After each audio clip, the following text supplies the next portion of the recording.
sortir des vérins sur le côté. Là,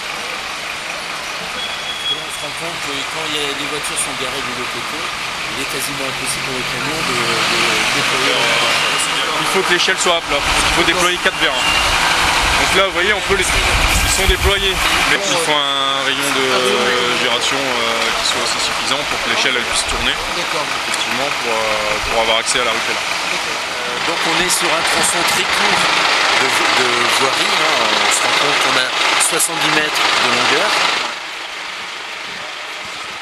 Simplement, donc, on a sensibilisé justement les riverains par rapport à ce problème de passage de circulation pour les sapeurs-pompiers. La simple raison, c'est que tout à fait au niveau des quartiers nord, on a des difficultés justement de circulation, surtout pour les sapeurs-pompiers qui interviennent en cas d'incendie ou de sinistre. Et il faut savoir que malheureusement, les rues adjacentes, elles sont plus ou moins étroite forcément. Alors ça nécessite justement une information, une communication, une concertation auprès des riverains bien sûr, en lien avec la ville, en lien avec les techniciens et en lien avec tous les acteurs. C'est de permettre justement de trouver une solution au problème et voir comment on peut aménager. Et c'est pour ça qu'on a mis en place avec M. Descotigny, la mairie de quartier, et l'ensemble des acteurs, une commission de circulation qui a permis justement de clarifier et de trouver une solution au problème rencontré.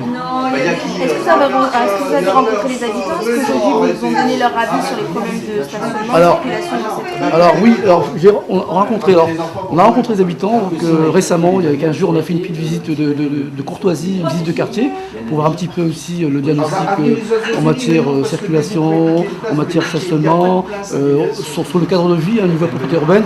On a interrogé quelques riverains de la rue Pellard qui se plaignaient effectivement des stationnements anarchiques sur le trottoir parce qu'on a des personnes à mobilité réduite qui n'arrivent pas malheureusement à circuler pleinement, librement sur le trottoir. Il faut savoir que 46% de la population se déplace en véhicule et on a aussi que 1% de la population se déplace en vélo.